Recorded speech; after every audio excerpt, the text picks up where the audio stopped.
you, Mr. Taylor. Welcome everyone to the special council meeting for Tuesday, May 12th. Good afternoon. Before I call the meeting to order, I'll just outline under how this meeting is constituted. In section 1.1 of your agenda, ministerial order number M139 under Emergency Program Act, RSBC 1996, C111, section 10. And it is read as written. The special council meeting of May 12th is now called to order. Before we resolute the agenda, any late additions or deletions? No, Mr. Mayor, there are no late additions. I will also remind council that the format of this meeting is slightly different from the previous ones. I can't see everyone and I won't be moderating. So on votes, please indicate with a loud aye and leave your microphones off of mute so that you're ready to vote. Thank you. Thank you, Mr. Taylor. Who will so move that the May 12th special council meeting be adopted, agenda be adopted, sorry. Aye. And second? I do. Call the question, those in favor? Aye. Yes. Yes. Carried.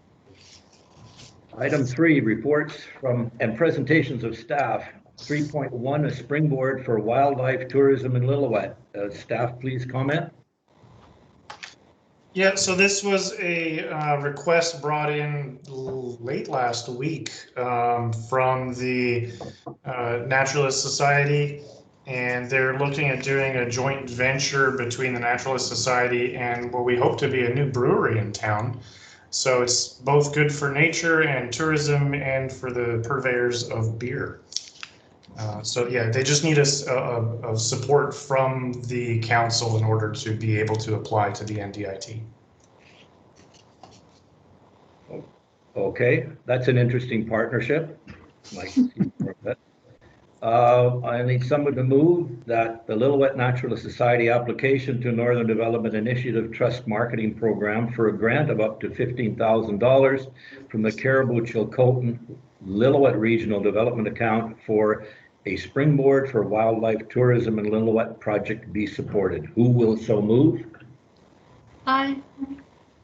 And who seconds? I will. Any discussions, questions? I'll call the question. Those in favor? Yes. Yes. Carried, thank you. Item 3.2, East Lillooet Memorial Garden grant application. Comments from staff, please? Yeah, very briefly, this is an application that the district of Lillooet itself is hoping to submit, actually has already submitted to NDIT, and we're just looking for the resolution that authorizes that application. We had to meet a deadline. So as council knows, there is a memorial garden that has gone unmaintained for a little while.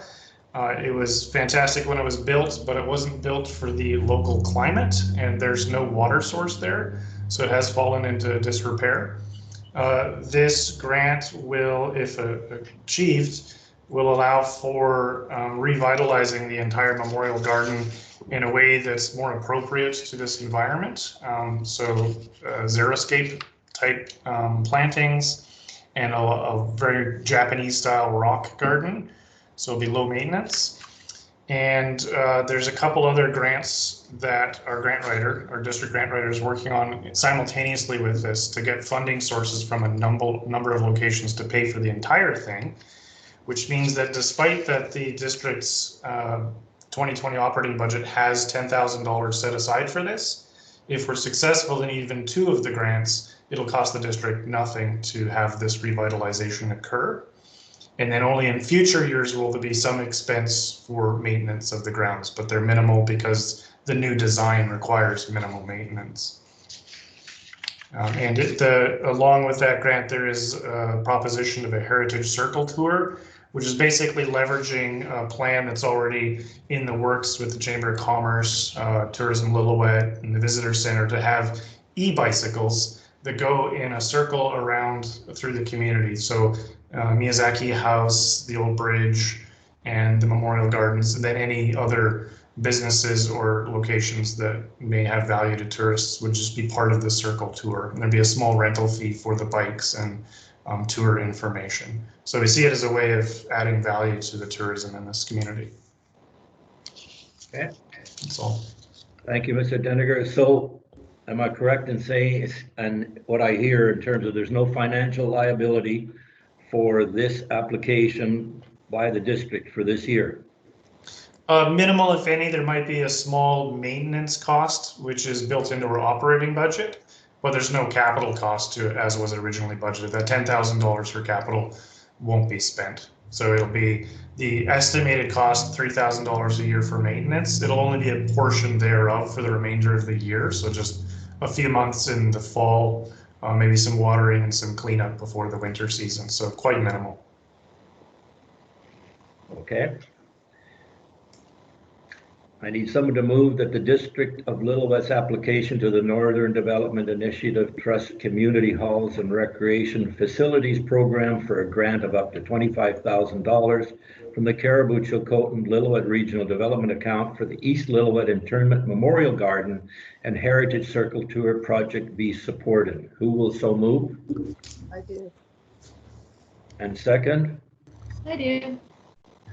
Any questions, comments from council? I'll call the question. Those in favor? Aye. Carried, thank you. Item 3.3, in regard to reopening municipal tourist attractions. And I intend to read each one of these out after staff has made comment. Okay, so as council knows, when this pandemic started and the province started implementing closure guidelines, the district reacted in alignment with the province on those closures because they were the best advice out there to keep people healthy and safe.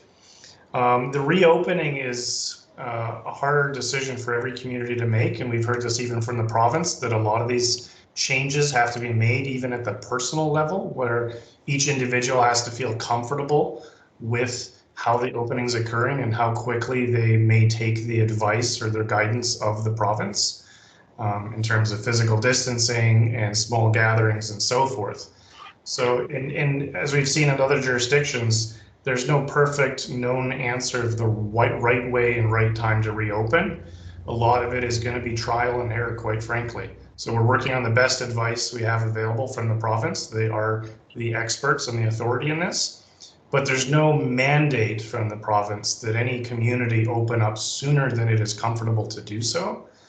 And it is perfectly reasonable, especially for smaller communities like Lillooet with limited resources and vulnerable populations, to take it a little bit more cautiously. We don't have to open up all of our tourist facilities on June 1st just because campgrounds are opening up elsewhere. And even that being said, the guidance from the PHO is still that people stay local.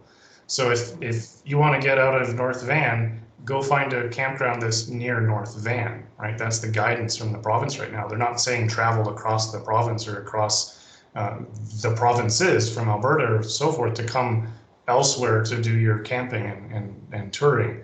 That's not the guidance. And we know that the municipally owned tourist attractions, such as the boat launch down to the river and the campground and the tourist information center, they're primarily there to attract visitors from outside the region. So if the district were to open those on June 1st as allowed, it would be attracting people who really should still be staying local. So it's perfectly reasonable for council to just take it slow, see how the openings are happening elsewhere, stay in communication with the regional districts, our neighboring Indigenous communities, and in constant communication with Interior Health to determine when it's a good, safe time to start opening up, and maybe in a phased approach that we open up to day use sometime in June or July, and then later on open up for overnight camping, say, but actually confirm that people are from the local region and not from, another province. So this draft recommended resolution takes that into account, that staff will work from council's direction to take a cautious approach in collaboration with the region and our neighboring communities, because they will be affected just as much as the District of Lillooet if we see an influx of tourists trying to escape the big city and bringing potential disease into this small community with limited resources. And that's all. Thank you. Any questions from council? I just have one comment. It's just that while I agree with everything, I think we might face some queries, questions, or perhaps backlash in that I think it's called Fraser Cove Campground will be open too, and they will be inviting people from out of town to come in and stay with them, but they are private. So I'm just kind of want everybody to be prepared that when people ask, hey, why is that Fraser Cove open and we're not, you know, because they're private, and that alone. Thanks. Yeah, I that, have a question to that comment. Okay. Jeannie here. Regardless of that establishment being private, if is it a mandate by the Ministry of Health that there's no what is it called, unnecessary travel? In which case, is that supposed, like, or is that allowable, for lack of better words? so if I may, Attracting tourists. So if I may, first to the first comment, yes, it's absolutely correct. They're a private business. The district does not have the authority to stop them or other things like hotels or motels from having customers come from anywhere. There is currently obviously no travel from the US allowed. And BC doesn't have any restrictions on travel between provinces, although many provinces still have those restrictions in place. But the district does not have the authority to stop private companies from having out-of-town visitors. The guidance from the public health officer is to stay local, but it's just guidance. It is not a rule. There is no way for the province at this point, or the District of Lillooet, to restrict travelers. It's simply a request, a guidance. So it's a matter of education and maybe some shaming.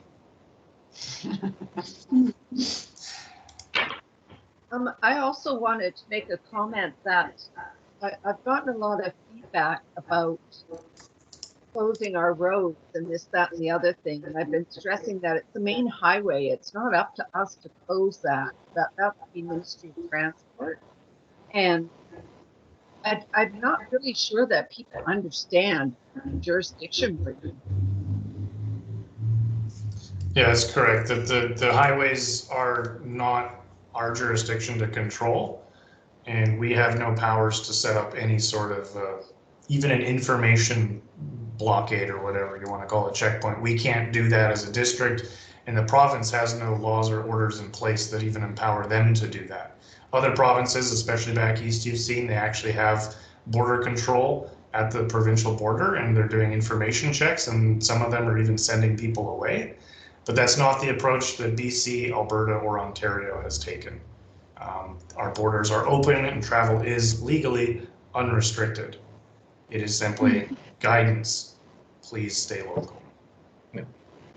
And the other part, if I could say, that the public health order still encourages, or I think even insists of a protocol, which is obviously social distancing, washing hands, et cetera, So if there's an influx, and we can see that there has been and there is, and the May long weekend, I think, is a major concern for us. If any other businesses are bringing people intentionally in from the outside, then it's incumbent upon them to assure that they are following the appropriate protocols and not allowing and bringing people into our community that have the potential to spread anything with not adhering to at least the basic public health suggestions in terms of social distance, as well as hand washing, et cetera. So I think that's something that we, the district, can make known to anyone that private or otherwise that wants to bring people from out of town in, fine, but you better mind your P's and Q's. And I think we can be very insistent upon that part, but correctly, we can't control the roads and highways through our place, but we have to support our businesses. It creates extra pressures on them. I can see that at the grocery store. My goodness, they get inundated with these out-of-towners and everybody wanting to use their washrooms and so on and so forth. It creates extra pressure and extra time and effort and people in order to maintain those particular protocols. So again, I repeat, anyone that's going to be bringing people in from outside, as far as I'm concerned, they are responsible to assure that these people mind their P's and Q's. We don't want anything spread to our community. Thank you. It's a very good point. I may add to that, just so council's aware. We have arranged that our bylaw enforcement officer will be working on the May long weekend, because after our observations of what occurred last weekend with a number of very obviously out-of-towners who people have confirmed were from not here, our bylaw enforcement officer will be working with local businesses to ensure that, exactly as the mayor said, that they understand it's their responsibility to ensure that their business is meeting the minimum guidelines of the public health officer. So that means maintaining customer space and so forth. And if their customers aren't abiding by it, the owners of the businesses are responsible, and we will report them to the health authority for further action if they're not doing what they need to do to keep our community safe. On that note, could I ask another question? Is WorkSafe BC got guidelines out there for people that are opening their businesses, like how they protect their employees and like that? There are, and a lot of them are still in development as the phases have now actually become public from the province as to what sectors of business are going to open up. Those guidelines are still being refined, but there are a number of very basic standard guidelines that are available right now from WorkSafe BC. They've got a whole section of their website dedicated to it. So any business looking to open up or increase their services can go to WorkSafe BC's website, and there's just a ton of resources for them as to how they can meet those requirements. Thank you.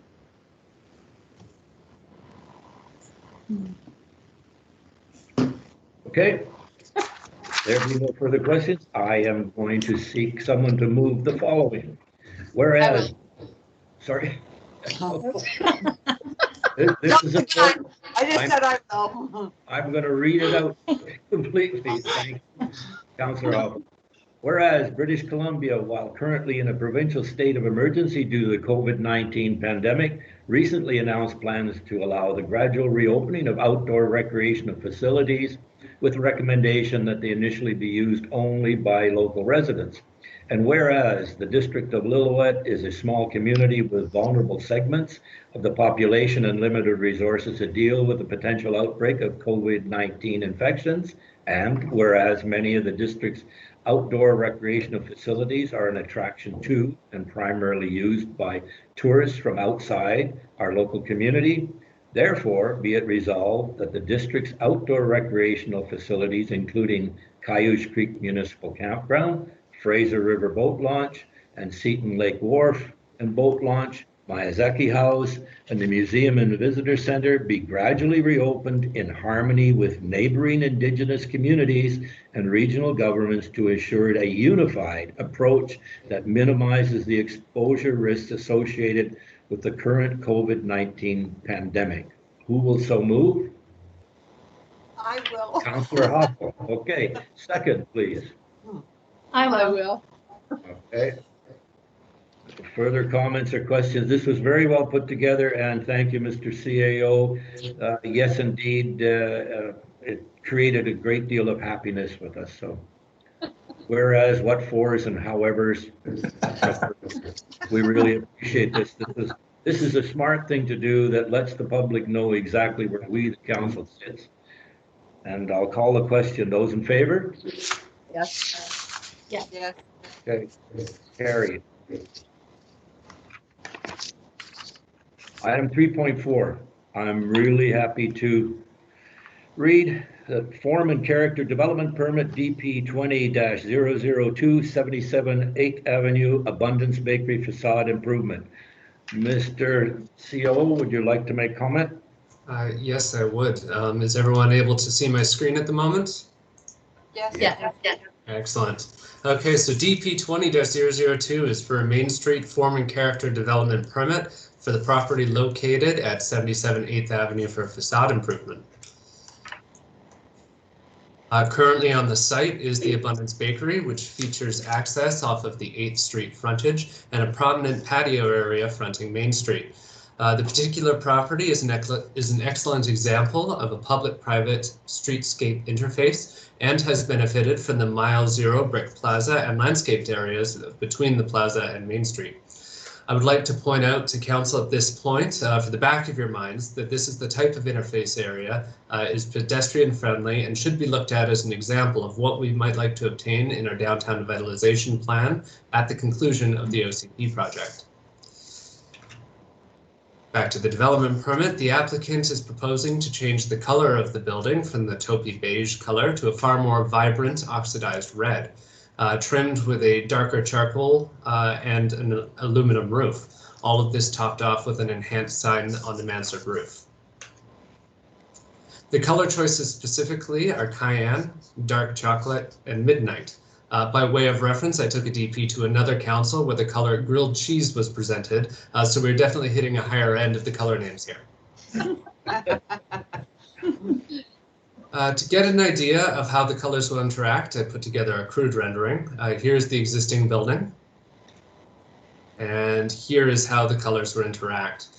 From an urban design perspective, this building will be quite striking and a prominent focal point at the gateway of the core commercial area. While the current OCP and zoning bylaw have commercial down the entire strip of Main Street, the core area is effectively between 8th and 6th Avenues. Getting a jump on enhanced, inviting, and modern design before council has had the ability to kick off the OCP process will help to frame with the community what can be achieved with when a modern aesthetic is tastefully incorporated with traditional color palettes. In this instance, the building's character will look like a reference to an old farm building, while bringing an urban design feel that one would normally find in Victoria or certain parts of North Vancouver. If council and staff are diligent about relaying these design characteristics to future developers and existing business owners, Lillooet can start the process of having a modern and inviting pedestrian-friendly commercial core without sacrificing the small-town charm by embracing these design references to heritage and tradition while moving the aesthetic forward. The design carries into the proposed sign, which is conforming to the district's sign bylaw. It will be a painted wood with stenciled letters, an improvement over the banner strapped to the roof line at the moment. Again, this will be a proud fixture to the top of the building, viewable easily by passing motorists, not intrusive on neighboring properties, as there aren't any plans to illuminate the sign at the moment, and bringing an excellent aesthetic to the urban canopy, which is currently mostly standard roof line with mechanical appurtenances. The owner will be addressing landscaping by planting low water foliage along the existing beds fronting 8th Avenue. The Main Street frontage does not have any landscaping area, but this is made up for by the planted boulevard and the existing character of the Mile Zero Plaza. And I'm not sure if it's actually called the Mile Zero Plaza, but I'm just going to run with it until someone stops me. To conclude, the proposal for the building is a striking example of how a simple facade improvement can create an inviting feature and focal point in the district's core area, and how modernity and heritage can be married together in a way that illustrates the past while still moving forward. Staff do recommend the development permit DP 20-002 for the facade improvement at 77 8th Avenue be approved. Thank you, Mr. Mayor. Thank you, Mr. Taylor. Any comments or questions from council? I like it. Thank you, Councilor Reid. Okay, I will need someone to move that the development permit DP 20-002 for the facade improvement at the 77 8th Avenue, legally described as Lot 9, District Lot 596, Lillooet District Plan 8657 be approved. Who will so move? I will. And second? I will. I will. Okay, I'll call the question. Those in favor? Yes. Carried. Thank you. Okay, item 4.1, need someone to move that the May 12th, 2020 special council meeting be adjourned. Who will so move? I will. Um, Second? I I will. will. Okay. Call the question. Yes. Those in favor? Aye. Sure. Yes. Carried. Thank you. Thank you, council, for this afternoon's meeting, and thank you, staff. Much appreciated. Have a good day, everyone, and be prepared for the May long weekend. Mhm. Yes. Thank you, everyone.